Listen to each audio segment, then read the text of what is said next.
Welcome, podcast community. You are in the house with a lady that's running in our special elections is on the 21st, and we met at barbecue Smoke on the Lake. And I met her girls. I met her, and man, I just could tell this is a lady with a big heart. So we wanted to bring her on the show because, hey, sometimes we don't read it right, but I think I did. But okay, so Julie, tell our viewers who you are, what you do, and who you serve. Sure. So I'm Judge Julie Jocabs. They call me Judge Julie in the courthouse. I'm one of your current Cobb County Superior Court judges. We hear everything in Superior Court. We do all of your felony criminal matters, your domestic relations, child custody, anything involving property rights or cases in equity. We also do civil litigation. So we do a little bit of everything. It's important that you have judges with sound judgment that can, quite frankly, not only apply the law, but also apply common sense. A little bit about my background. I've been in Cobb County for 21 years, very active in my community, active with the Cobb Chamber and with a nonprofit community, as well as with the local Cobb County Bar. But originally I'm from Dalton, Georgia. And I was raised in Dalton, Georgia on a cattle farm. I still have my cows. I still have the farm up in Dalton. Grew up on the farm working in my family's grocery store, family country grocery store. My first job was at 9 years old, pumping gas. Dang. You should know your Superior Court judge can count money and make change like nobody's business. Because I was quickly promoted to the cash register as a kid. But raised on the farm. My father died when I was really young, so raised by a single mom. My family taught me a great work ethic. But raised by some wonderful people, and I bring that with me to the bench every day because not only did they teach me work ethic, but they also taught me compassion. Growing up in a mill town like Dalton, you see people struggle, and so I think when you see people struggle and you've struggled yourself, it teaches you a little bit of empathy as a judge, and so I'm able to, I try to bring that to the bench with me every day. Yeah, when I first met you. You always kind of want to know, how does a person have such a radiant personality? And you do. Well, thank you. And so I say that to say, like, you shine. And and it was cool that you had your daughters out there and you were out there talking to people, shaking hands. Now I know just that little bit of your story, raised on a farm, working at 9 years old, understanding hard work, understanding the fundamentals of really what is important because it shapes us. My question is, so when you got promoted, your first promotion to cash register, did you think fast forward that you would be a judge and that you were going to be in a position? Did you have an idea that you wanted to do something like that? Or when did you think, hey, this is something I want to do to impact? So you just hit on a question that is my bailiff's favorite story when he tells jurors to ask me this after the trials. I have always wanted to be a lawyer. My family would have loved for me to have taken over the grocery store business, but that was never something I wanted to do. And so when I was 5 years old, I decided I wanted to be a lawyer. It was probably from watching too much Matlock on TV. Just to be honest about it. But I just never changed my course. That was what I always wanted to do. Well, I take that back. Initially, I wanted to be Wonder Woman. But I had to have a talk with myself at 5, and I realized that wasn't going to happen. So I decided I would be a lawyer. So that's all I ever wanted to do. That's what I knew I wanted to do all through school, going into college and into law school. And I've never regretted that decision. Soon after becoming a lawyer, then I started thinking, I'd really like to be a judge. There's really there's no higher honor as an attorney than to be put into that role as a judge and be trusted with applying the law. And we have a lot of discretion as a judge. And so it's a lot of responsibility on your shoulders. I don't take it lightly. It's something that I truly love. I have heard a lot of stories, but nothing matches that. I mean, because I was expecting you to say something like, I don't know what I was expecting to say, but I wasn't expecting to hear that. That's wonderful. I wanted to help people. I mean, yes. really, because I told you I came from a mill town. Yes. And you see people when you come from that sort of environment, they just really struggle and don't have opportunities, and they don't really have a voice. And so maybe it was my sense of justice, but I really did want to help people. I think a lot of lawyers go into law. We get a bad rap. Yes, but you do. A lot of lawyers go into law to help people. I spent my whole career as a public servant. I worked at the Georgia Attorney General's office. I was never chasing money. That was, if I was chasing money, I did a very poor job of it working for the state of Georgia. So I spent my entire 20 years being a public servant. And also that's never been a decision that I've regretted. The only job I would have left the Attorney General's office for is this one. Dang, that's so good. So each day there's a lot of responsibility on your shoulders because, you're in a position to, enforce the law and to put consequences on people that have gotten steered off. Do you feel like you have like a more of a burden as a judge versus what you were doing at serving as in your attorney role? 100%. As an attorney, you're an advocate. Attorneys believe, all of us, I think at our core, believe that everyone deserves a fair day in court, and they deserve a voice no matter what they're charged with or what their issue is, whether it's a civil case or a criminal. And so these lawyers go in every day, and you're an advocate, and you're single-minded. Your goal is to give them a fair day in court and advocate and give them everything you got. As a judge, it's different. You still want to give everybody everything you have, but you're making the decisions. A jury may find someone guilty, but it's 100% on the judge to sentence that person, decide how much prison time they may receive.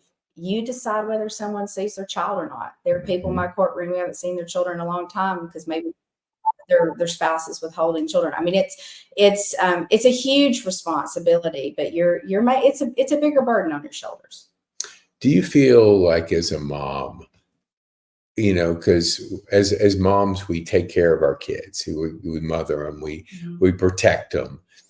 Do you feel like there is a difference, just in your opinion, of a judge that is a mom and a judge that's his dad? Do you see anything that's different emotionally, or is it just get down to what a person believes they can do to impact? Do you see a difference? Well, our life experiences shape us as people. There's no denying that. We have to put our personal feelings aside when we come to the bench. That's important to me. But I think, first of all, being a parent makes a difference. You said in these family law cases, and people oftentimes don't focus enough on how important those domestic relations cases are. And you literally can decide whether a person has a right to see their own child. That obviously, as a parent, it brings me a perspective as a parent. I know what it's like to raise kids. I know how hard it is to be a working parent. So that's really what drives me in the domestic cases. And I'm a little more understanding when I hear something that somebody did, or maybe I'm a little harsher because I can't believe a parent would do X, Y, and Z. As far as being a dad versus being a mom, I don't know. I don't know if that makes a difference. We all have on the bench, we all bring our own perspectives. And some of us, we take very different ideas of how, for example, custody should go. But it has more to do, I think, with how you're raised.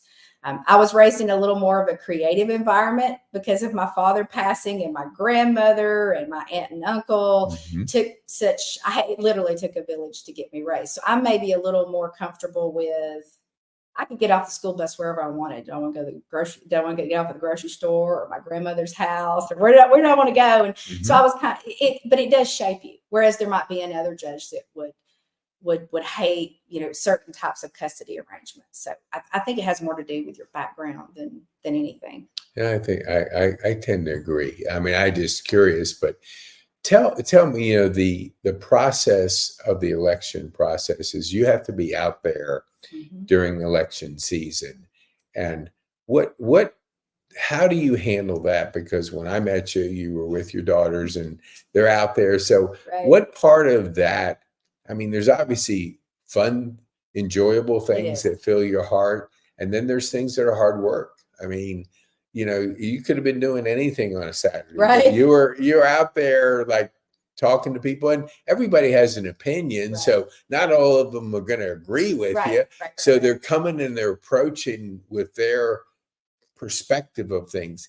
How do you handle that where you're meeting all these different people? Well, work can be fun.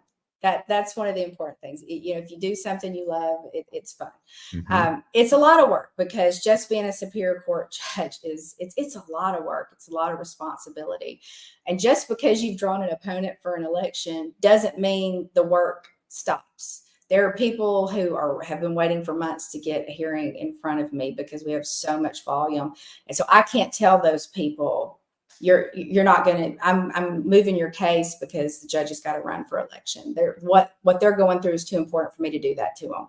So I have not stopped work. I have continued to show up to the courthouse every day, continued to put the hard work for the people in because that's what you're paying me for. Mm-hmm. So I squeeze in all these campaign events early in the mornings, lunch and after work and on the weekends.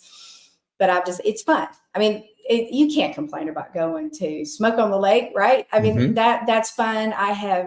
This is a wonderful county. I've seen every corner of it. I've made new friends. I've met new people. I met you on the campaign trail. I met your Rotary group. I have met people from every corner of this county, and it's a beautiful place. I've met some wonderful people. So at the end of the day, when the election is over on Tuesday, I'm going to know that I have just grown my network and grown my friend base. And I really have a deeper appreciation for how beautiful this county is and the community is after having gone through this. That's a wonderful perspective. I didn't think of it that way.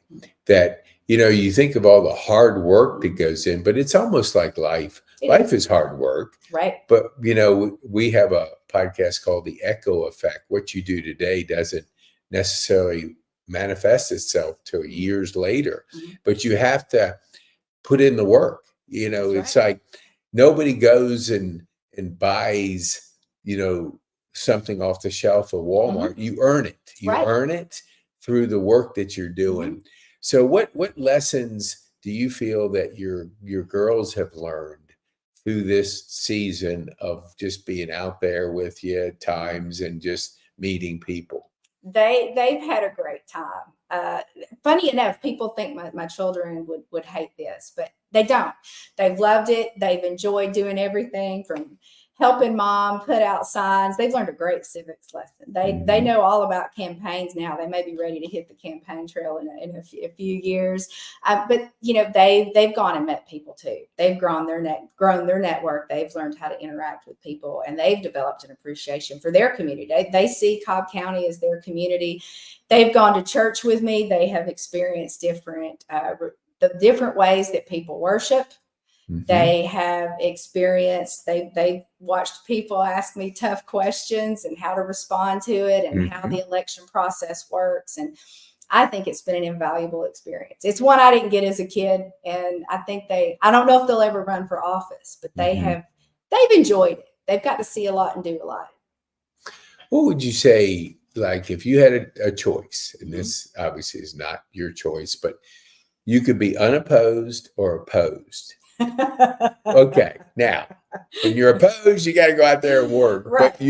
But you're tested. What if you could pick like either one? And this is kind of a not just immediate, benefit. If you could say, okay, I could be unopposed or opposed, what would you pick? Oh, and why? I always try to tell the truth, Pete. So the truth is, obviously, I want to be unopposed. Nobody wants to think, gosh, I could lose my job. Yeah. This job means everything to me. I don't want to lose it. And so you want to be unopposed. Okay. But I'm really big on, if you can't, not to obsess over the things I can't change. Right.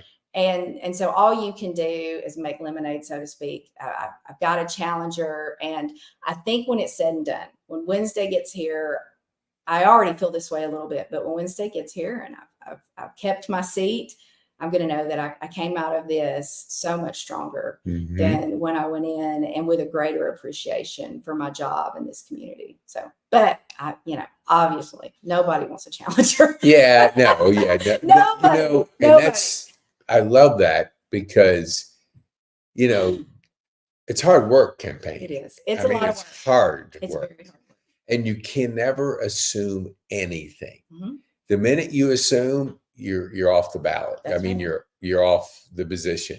And I think sometimes people will assume that, hey, I've done everything, and then they just coast. And then they wake up and they're done. It's not my decision. Yeah, exactly. It's the community's decision, and the voters of this county will make the decision, and it's in their hands. Mm-hmm.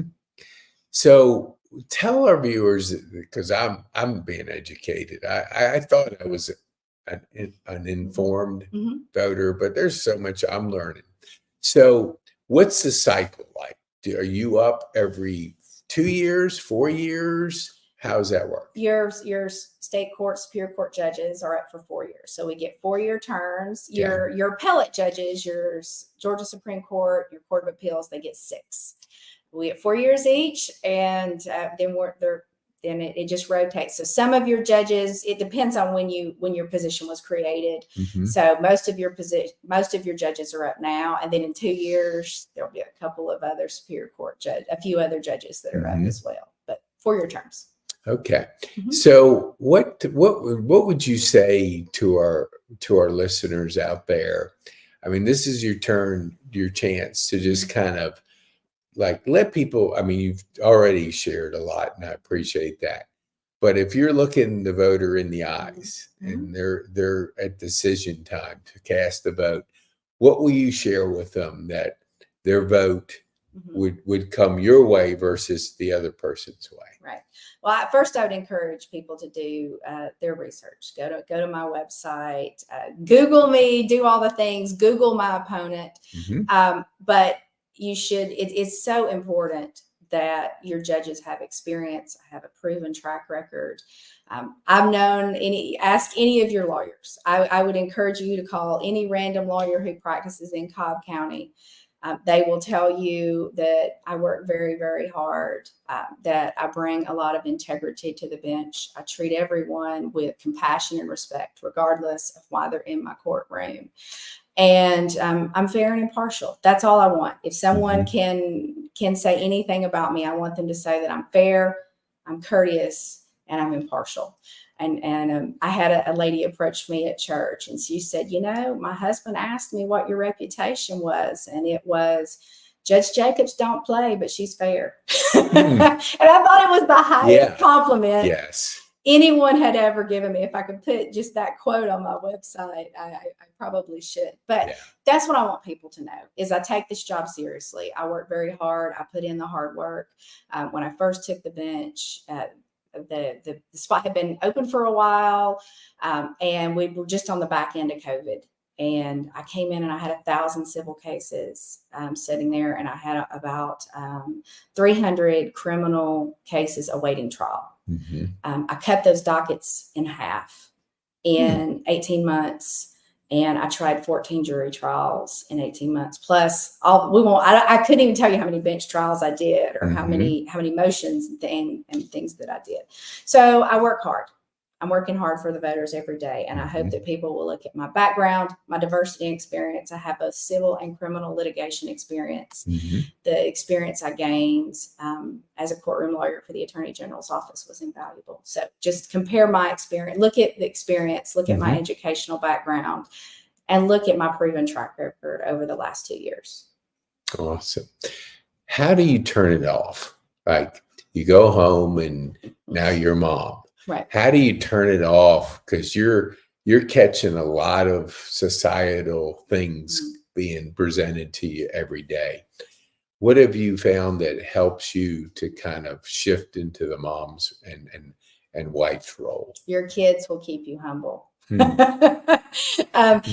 not going to say I don't take it home with me, because I do. It's part of who I am. This job is part of who I am. I do take it home with me every night. I go to sleep with it. I wake up with it. And I don't begrudge that. That's something that I that's just part of who I am. However, my husband is also an attorney, so it's not uncommon for us to talk the law and start talking about the case law or whatever case law came out that day, or the cases that were heard that day. And my children will very quickly shut that down if they start getting bored. And so I have heard, okay.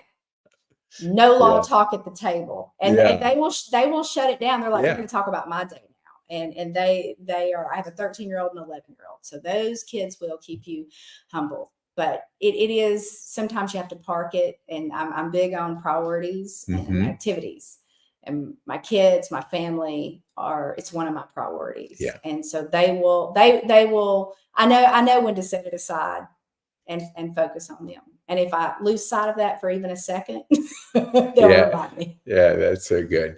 So you grow up on a farm. Right. You start working at 9. With your daughters, they didn't grow up on a farm. Right. They didn't start working at 9. Well, maybe they had a lemonade stand or something.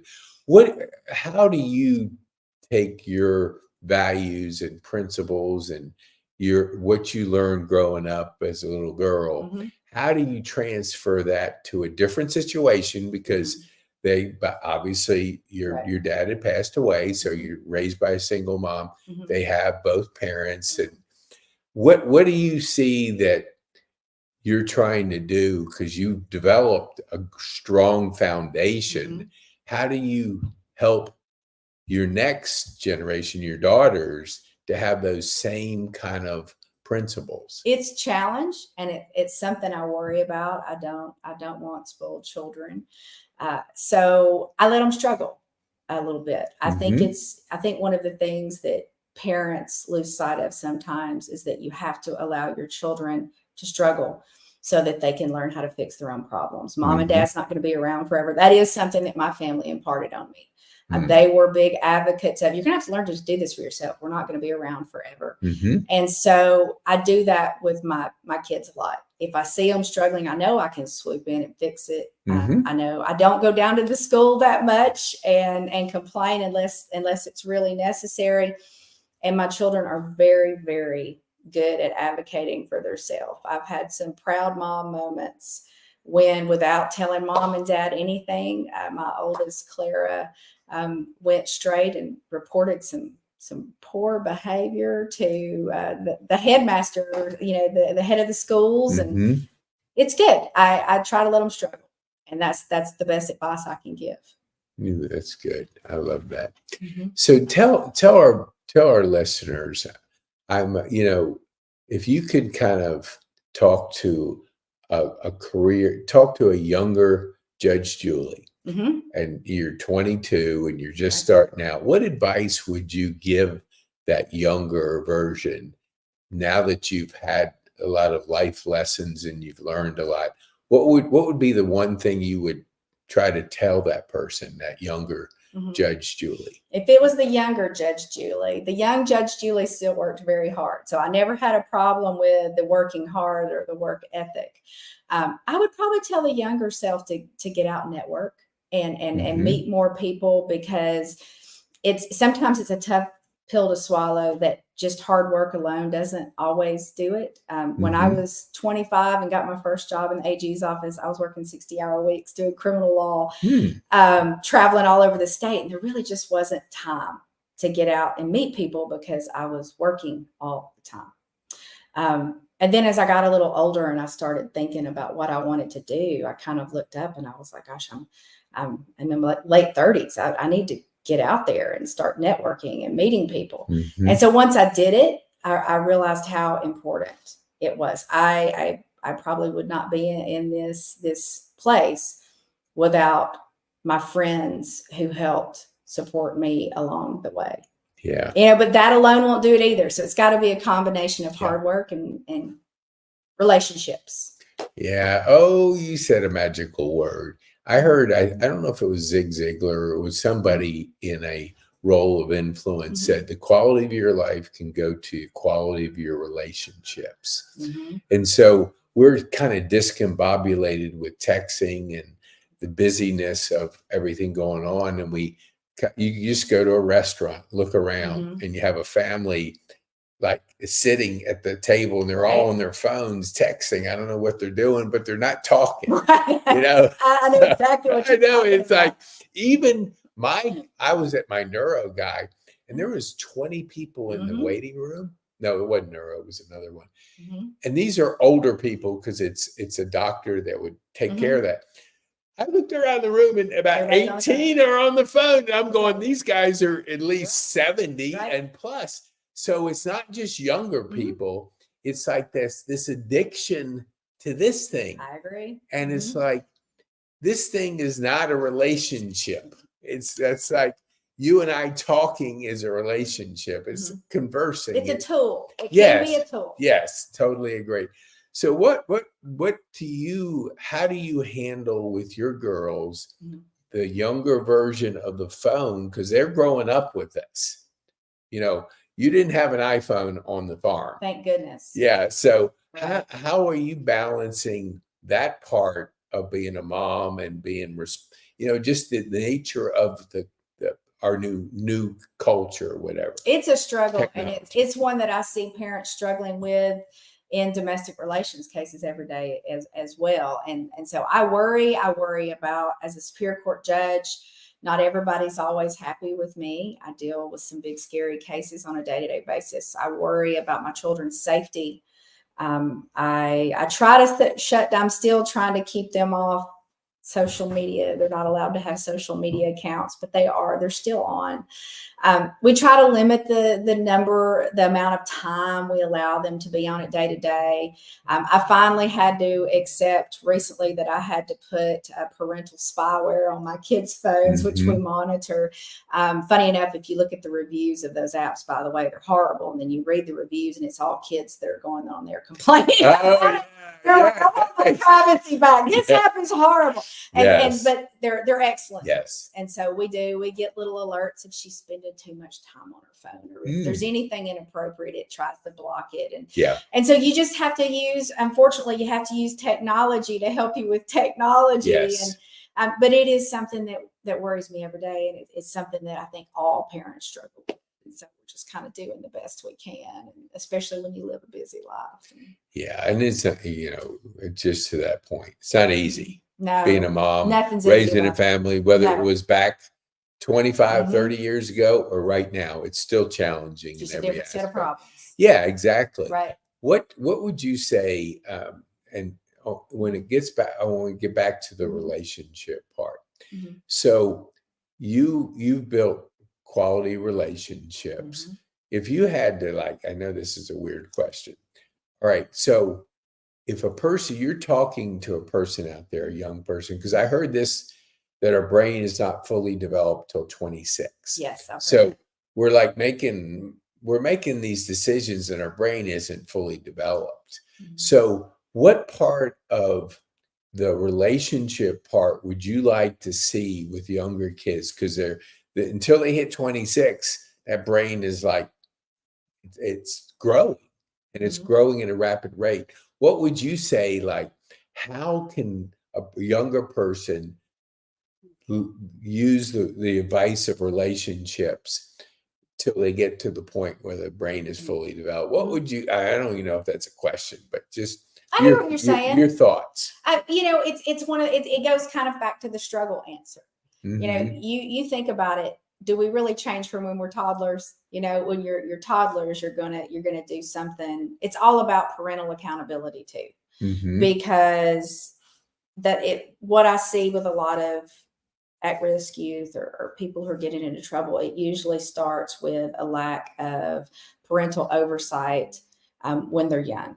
And so you have to, as a parent, you have to sort of teach them right from wrong, making their own decisions. You have to allow them to fight with their peers. You have to allow them to find out what the consequences are when they behave poorly and their peer doesn't want to play with them anymore. Don't go fix it for them. Don't make the peer play with the child. Let them find, they don't want to be your friend anymore because you weren't nice to them. Maybe you should go apologize, or you should go talk to them. And so I have worked instead of fixing my kids' problems, I counsel them and how maybe they could go fix it themselves. And so I make them go fix their own relationships. I have never once called another parent to try to resolve a dispute between our children. Mm-hmm. And so I make them resolve it themselves. And so those skills that you learn as a young child, they translate into skills that they use as adults. And you would be surprised how many adults are lacking some of those basic skills because they never learned them when they were children. Yep. And so I think it's just those years from birth to 26 are incredibly important. When you're 22 years old, and you go out and you spend the money, mom and dad, you're in college and you spend the money you shouldn't have spent on whatever, on beer, mm-hmm. and you don't have money for food, you won't do that again. If mom and dad if they don't just run to the rescue. Yeah. That's you have to search the couch cushions for Taco Bell money. You won't do exactly. Boy, you do that in there. I did it.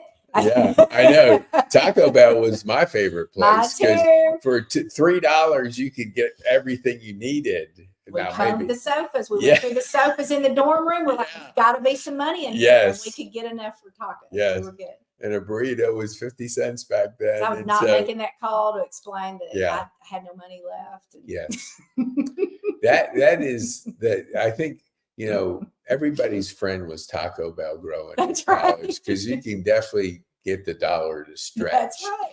So what would you say the final, because I want to be respectful of your time. So let's just say this is the final question. Okay. All right. Okay. So I'm always curious, how does a person, you mentioned skills, mm-hmm. how are you personally continuing to develop your skills and growing? Because we always know that thing, when we stop growing, the apple falls off the tree and it gets rotten. So how are you growing with your skills as an adult? Well, as an adult or as a judge? Let's just say both. Okay, both. Because you keep learning. People think that judges are all knowing. We absolutely are not. It's impossible to know everything. Mm-hmm. I work every day to learn new things. Every day, our higher courts are they're issuing new opinions.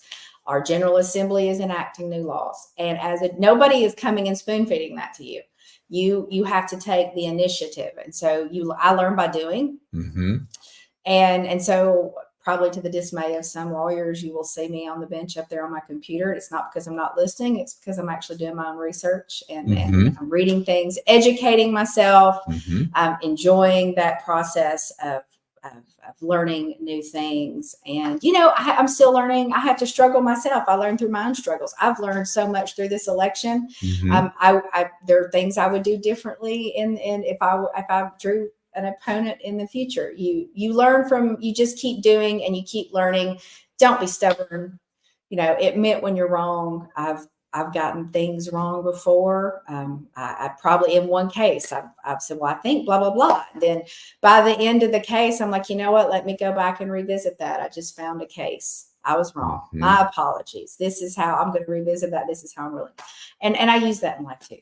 Learn from your mistakes, learn from your struggles. For me, I've always said that I have learned the most in my life from my struggles. I've learned from each and every one of them. Yeah. That is so good. So I'm going to put this up. This is kind of I want you, if you didn't get all your answers, how would a person go find out more about your background and what your beliefs and your platform, what you believe in? What would they need to do? All right. So the first thing you can do is go to my website. It's Keep Judge Julie Jacobs, and that should be an A, not an O. Jacobs. Oh God! Hey, my dyslexia. I'm getting you, but it's keepjudgejuliejacobs.com. So that's my campaign website.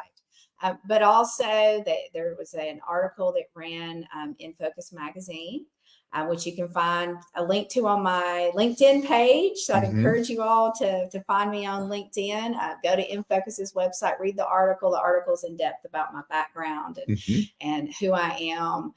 Cobb County's website has information about me. But as you go to the polls, make sure I would encourage you to do your research. Don't vote for me just because I'm telling you to. Totally agree. I want you, feel free to go do research on me, do research on my opponent. And I think if you do any research at all, I'm confident that you will vote to keep Judge Julie on the bench. Oh, yeah. And when I put this up, I didn't ask you about putting that vote for. So, I mean, that was just, I was. That is the goal. I just want people to vote and for me. When I first met you, I just could tell your heart. I mean, you can talk to a person for a short period of time and you can tell that. So I always want people to go out and be informed, vote, educate yourself, find out all you can about the candidates, and then place your vote, because that responsibility is a big one. And we're responsible for, selecting people. So don't just go down the ballot and go, A, D, A, R, look at the candidate, research them, talk to them, like Charlene and Virginia were saying down there. They go through and they look at things and they're educated. Absolutely. And maybe it's because we're seniors, we're more, we understand the responsibility more than we did when we were 25, but we definitely always have to take that mindset to really do our research, find out about people, and then that vote is a powerful one. You have that responsibility as an American to vote and get out there and vote. Our local elections affect your day to day. And also go to the Marietta Daily Journal. They published an excellent voter guide for all of your local elections. So awesome. So what would you say, what would be the one thing that you would want our listeners to take home from our time on the podcast? I hope that our listeners know how important our local elections are, how important our judges are to your day to day. I hope that they see how much I care about this job, and that I hope they recognize that I've done great work in the past 2 years, and that I have a great track record. And so I hope that they know that I really care about this job. This is all I've ever wanted to do, and that I'm a good choice for this community, because my goal is to be a good steward of our community, because I really do care. Every member of this community is my community. And so I hope they take that away. Awesome. I hope to earn their vote. Thank you. I want to thank you for being a guest and taking the time to come over here and meet with our residents at Overture and with our viewers that are out there listening to this. And I want to encourage our viewers, share this mainly from the point of take your vote and your responsibility seriously. You need to, there's a little bit of time, but you need to find out who's on the ballot, find out who's behind that person, and get educated enough where your vote really means something because you took the time to really find out about people. So, Judge Julie, we appreciate you being in the studio. Thank you for having me on. Our pleasure, for sure. Thank you again. Thank you. Okay.